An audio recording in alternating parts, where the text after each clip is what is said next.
I'm gonna give you a list of things that I have done that I feel like have just elevated me as a woman. Also, let's get into the hair real quick. If you're wondering what I did differently today, I actually used overnight blowout rods, which normally do not work because I've used some of the off-brand ones, but surprisingly it worked last night, and they've fallen because I've been wearing them all day. But honey, you see a little bounce, you see a little curl. But to get into this video, I wanted to talk about some things that I've been doing lately that I feel like have just elevated my experience. I feel like have just made me a little bit of a better woman, has made me present better, and also just helped me feel more feminine.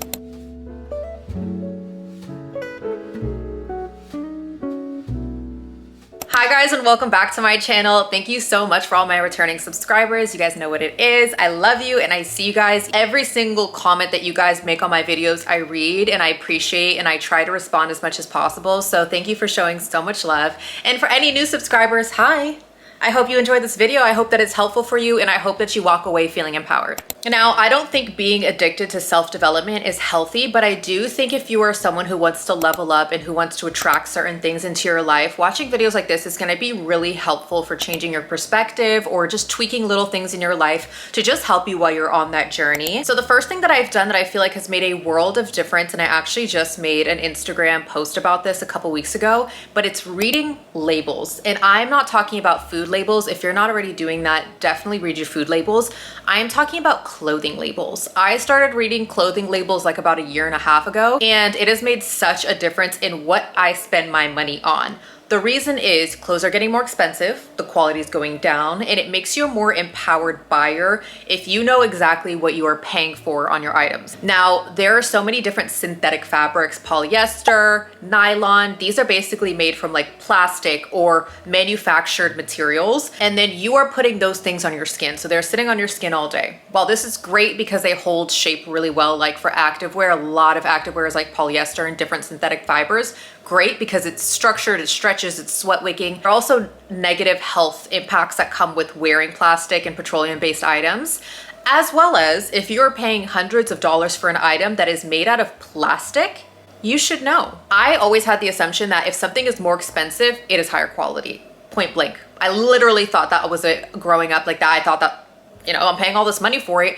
That's what makes it so expensive, is the quality so good. Wrong. Wrongo. Okay, so if you didn't know that, you know that today. The reason that it's really great to invest in natural fibers like cotton, linen, wool, silk, cashmere, different things like that is they have different frequencies because they're natural, but they come from natural sources. Obviously, cotton is a plant. You know, wool comes from sheep. It's all of these natural fibers that are gonna have a better impact on your health and are also higher quality, so they stand the test of time.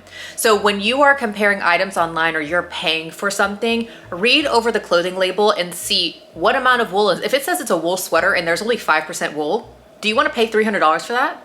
I don't know. So that is one of the biggest things that I have made that has made such a difference in what I want to spend my money on. I am more willing to buy something that is 100% cotton or 100% wool or 70% wool versus something that is 60% polyester, 5% nylon, and 10% wool, something crazy like that. So reading your clothing labels. 2 is learning what makeup style looks best on you. I have been on a journey where I'm just figuring out, one, how to do makeup. Like, I feel like I'm not an expert in makeup. I love to wear makeup. I like to look put together. But I also found when I was younger, I was wearing a lot of makeup. Like, I was wearing a very full, heavy, foundation. I was watching makeup tutorials, and I think sometimes girls who wear a lot more makeup, it looks really good on them. But for some reason it looked really cakey on me. And that could be due to technique, but that could also just be due to different features. Every feature is going to need some different love and different makeup style. And so learning what looks best on you, whether it is a lot of makeup and it's sculpting in the contour, or maybe pulling back and going for a lighter, more natural look, that has really helped me to feel most like myself. For me, I feel like I have a lot of face. So if I'm wearing a lot of makeup, you can tell. And in person, for me, it doesn't always look the best. So I found that finding foundations that are like more natural wear, not super matte, and are more of like a medium coverage, even like a light coverage ever since I got my skin better, has been so much better for my features, as well as not doing extremely harsh lines on my face, and especially even the way I do my lashes. I used to wear a heavy full-on lash. Now I try to find more of like a wispy natural look, and I might even eventually go less than this. It just depends on my evolution evolution as a human, but finding what makeup look looks best for me has been one of those things that's just chef's kiss. And again, like, I like to switch it up. I like to try new things, but I find that as I've evolved as a woman, having that signature look that you can throw on every single day is really good. Now on to the next thing, talking about signatures, having a signature perfume. This has been so great. I have like a staple perfume scent that I'll normally wear. And what's interesting about finding a signature scent is that people start to associate that scent with you. So if you have a base, if you're like me, I'm a Santal girl. So I love Le Labo Santal. Like, that is my staple scent. So whenever someone smells Santal, or when I wear like a variation of Santal, it reminds people of me. And it's one of those things is you want to start creating associations of things with you so that people are thinking of you more. I love when people think about me. I'm like, think about me when I'm gone. Think about me when you smell something. Think about me when you go to a place. Creating associations is very impactful for people remembering you. You want to be remembered. So if you're a floral girl, or if you're like a warm vanilla girl, like having consistency in your scent is great for people remembering you. Even in dating, I've had people in the past think that my skin was Santal. Like, they thought that that was my natural skin scent. And so when they smelled the perfume, they're like, wait, is this what you wear? And I was like, yes. And they're like, I literally thought that was like the smell of your house, the smell of your skin, because so many of my scents that I have that as a base. And that is something that I wear consistently. The next one has been so impactful, cycle syncing. Cycle syncing is something that I felt like at first was a lot of work, and I was like, who keeps track of this stuff? Like, I remember a couple of years ago when someone brought up cycle syncing, I was like, you're crazy. It has been so important for me in my lifestyle, especially because I have endometriosis. But cycle syncing is just being aware of what phases of your cycle you are in order to pick what you want to eat, in order to, understand the activities you want to do, and just really supporting your body. And it's actually not a lot of work. All you have to do is understand the different phases of your cycle. The first one is going to be your period. The next one's going to be your follicular. The one after that is your ovulation. And then your luteal comes right before your period, and the cycle starts again. I know what I'm going to be feeling and thinking during each stage of this cycle, and I've really worked to try to support myself. So my follicular is when I'll do all my fasting, or I'll go really hard in the gym, because that's when I have my most energy. And then ovulation is similar to that. Like, I don't notice my ovulation as much, but some people feel drastic differences. But when I get to my luteal phase, I want to cry. I'm more likely to feel depressed. I feel way bloated. I feel less energy. That is when I'll do my yogas or my Pilates or walk a lot. That is when I start to give myself a little bit more grace, because I understand my body is going through such a drastic change. And for me, I think I have PMDD, so it's really aggressive. Like, all of a sudden I'll be like, why am I so angry? Why is everything making me upset? And I understand, oh, I'm in my luteal phase, like I'm about to get my period. So even getting your period, be easy on yourself, because the first couple of days, especially if you suffer from endometriosis or anything where you have extreme period pains, you have to be ready to sit down. You have to be ready to give yourself grace and understand, if you want to plan your trips around certain times of your cycle. It has been so impactful for me to understand exactly how I'm feeling during each phase of my cycle, and it has made it so much easier to live life or understand why I'm feeling certain ways, because I've paid attention to it now. It also helps with things that I'm eating. So like, if I'm right before my cycle or on my cycle, I will more than likely avoid dairy. I avoid gluten as it is most of the time. So it's like, these little things will really help to support your body if you start paying attention to how your body feels. Romanticizing housewear and loungewear. I love this. I love pajamas. I love loungewear. I love robes. There's something about feeling really good in your home that just makes me feel like a better person, makes me feel like a happier person. I get excited to put my pajamas on, and I've talked about this in a couple of my other videos, but like, romanticize your housewear. I used to be the girl to sleep in an oversized t-shirt. I did. And sometimes I do if I feel like it, but I feel like it's great to have a matching set. It's great to have a cotton set. It's great to have a robe you really love. I've started to love robes, especially when I oil up. I will put my robe on so I don't ruin my pajamas, because I had to learn that. I learned that the hard way, because I was ruining my sheets and my pajamas by oils. But romanticizing loungewear. So some really great sites that I love Petite Plume. Area has really great pajamas. Gap has some great cotton pajamas. Quince has pajamas. Let me actually work a list. Lunya, Everjay, Skims. I don't know how I miss Skims, and the Sleep Code. And some of these pajamas are obviously a little bit more luxe and expensive than others, but there's just definitely great ranges. With pajamas, I say get silk, satin, cotton, natural fibers if you can.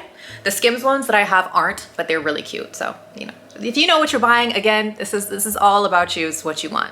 I started trading quality over quantity. So I started investing in things that actually might cost more in the upfront and then less over time, because I'm not repurchasing it. This can be from clothes to makeup to food, to vitamins and supplements, I will always choose quality over quantity. When I was younger, I chose quantity over quality because I just assumed, you know, I can purchase this more times. But over time, when you're purchasing something again and again and again, like a house slipper, think about if you bought one house slipper and you have to keep rebuying them because you only get them from Amazon for like 12 bucks. You're gonna go through like 3 house slippers in a year, and for the 3 house slippers, you could have bought like a really great pair of maybe like leather or higher quality house slippers that might last you 2 to 3 years. So changing the mindset of always wanting to get quality items over just a cheaper item that you're gonna have to repurchase more and more over time.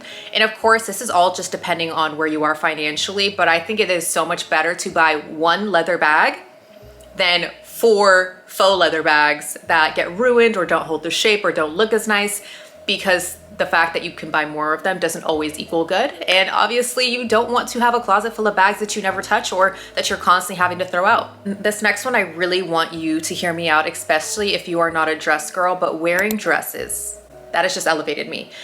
The reason why, one, they look really beautiful. They're like dainty and like really feminine and sweet. And even if you're not a dress girl, I totally get it. But wearing dresses is one of those things you can put on and you are going to look nice every single time. I've never left the house in a dress and someone's like, you look tired today, or like, did you just roll out of bed? I find dresses that are super comfortable and still look really nice.